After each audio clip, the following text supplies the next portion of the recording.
Hi everyone, and welcome to Journey into Hopefulness. I hope that you are all staying safe and healthy, doing the social distancing like the CDC recommends, letting this virus pass through our country and get out of here so we can get on with our normal lives again.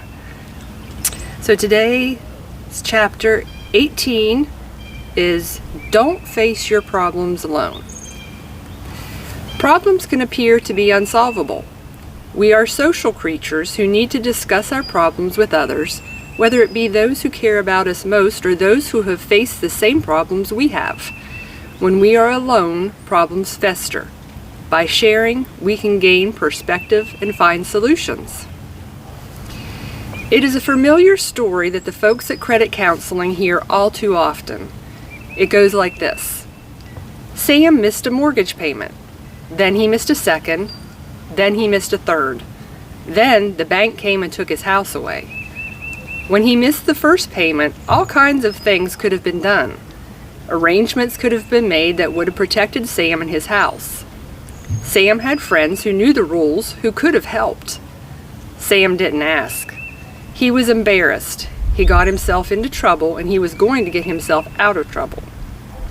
Problem was, Sam didn't know how to get himself out of trouble. He didn't know what to do, and as days passed and his situation grew more grave, Sam only became more upset, more embarrassed. As a consequence, he isolated himself even more from his friends. Before they knew what hit Sam, he was out the door. Credit Counseling's counselors tell people, the only thing that hiding your problems accomplishes is making sure no one helps with them. An experiment was conducted with a group of women having low life satisfaction. Some of the women were introduced to others who shared their situation, and some of the women were left on their own to deal with their concerns. Those who interacted with others saw a 55% reduction in their concerns over time, while those who were left on their own showed no improvement. So many people facing parental alienation for the first time are finding that being alienated from our children is really just a magnet for a multitude of other problems. You have, of course, the emotional problems where the person that you love the most in the world has been taken from your life. You have the mental problems that come with it. Questions in your mind about what did I do wrong? How do I get my child back? You've got the physical problems that come with it. All of the stress and anxiety of not knowing what's happening and not knowing how to get your child back in your life. I know for me has created stomach problems. Many others I know face even worse health problems because of the stress and anxiety that comes with being alienated. Of course, you've got the financial problems that come with it. Hiring attorneys, the court fees, the fees for this, the fees for that, having to keep your retainer built up, and court cases getting delayed and having to put more money into your retainer. It can drain you financially, and that becomes a huge problem. It can cause problems with work. You're not mentally available.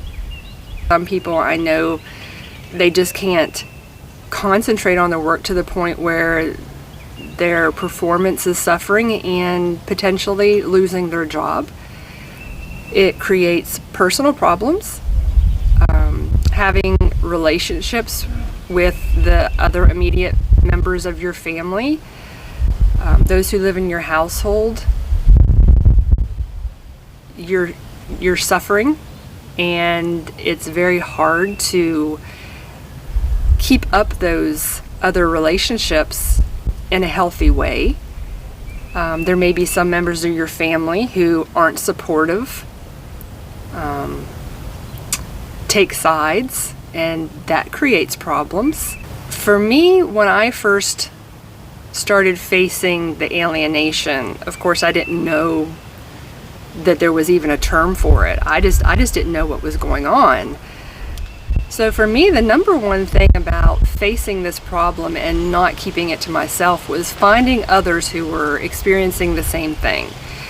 Of course, this came through the friend that I met at work who introduced me to what was happening. And there are of parental alienation support groups on Facebook, some of them better than others. So you just sort of have to pick and choose which ones fit and which ones don't. Don't feel that you have to stay within a support group if they're not truly giving you the support that you're searching for. Keep searching, they're out there. I would also recommend finding a support group within your immediate area. Sometimes that one-on-one contact with other parents who are going through the same thing, to just be able to sit down with a real person and talk about your situations and to realize how similar your situations are going to be can really boost you up, knowing that you're not alone. And of course, being educated on your problems is going to help tremendously. For me, I have a very supportive family. My mom and dad listened. They could hardly believe what was happening either, because of course it was happening to them at the same time it was happening to me. So we became educated together. At first, I was embarrassed about my problem. Of course, this was before I realized what was happening, and before I realized that there were others out there experiencing the same thing. And I didn't want to tell any of my family members. I felt like I had done something wrong, and I was very embarrassed about my problem. But the more educated that I became, realized that it really was important to educate others. And so I did let my other family members know, and they were very supportive, very loving.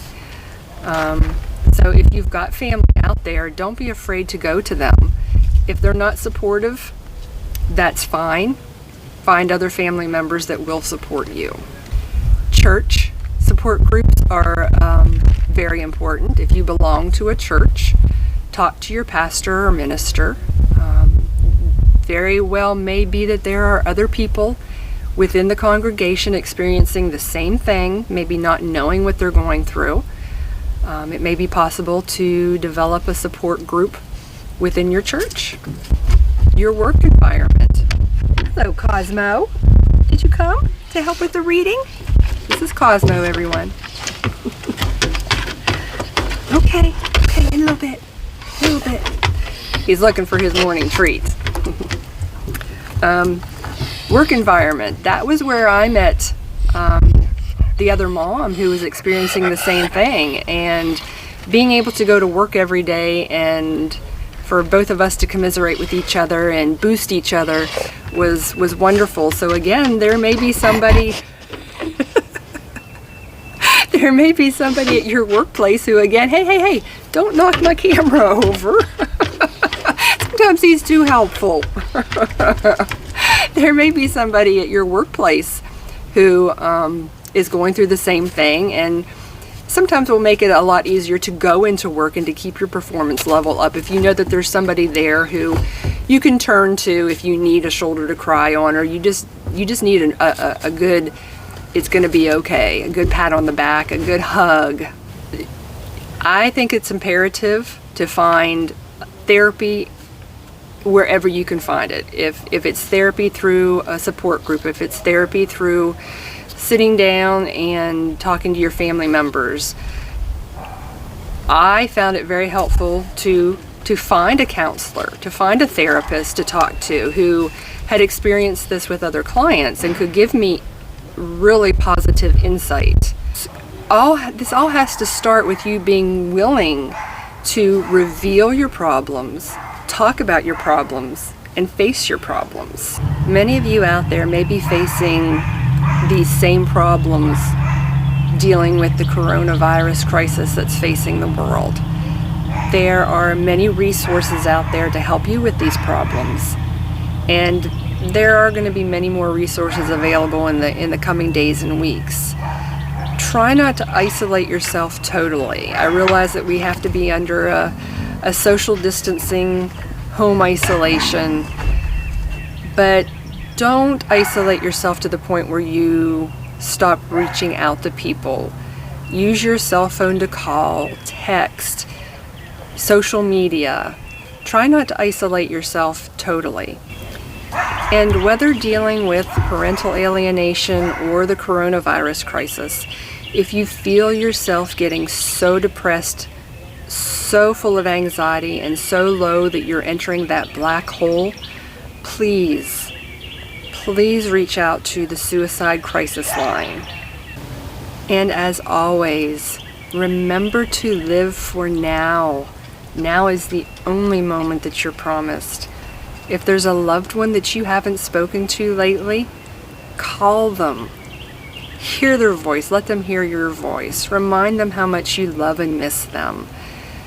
And if there's somebody who you were once very close to, but parted ways at odds with each other, try reaching out to them. Try solving your problem together. You may not be able to reach a solution to the problems, but maybe the two of you can agree to disagree and move forward. Let the bad feelings in the past and start fresh now, moving into the future. Don't wait. Do it now. Until next time, everybody, make it your best day yet.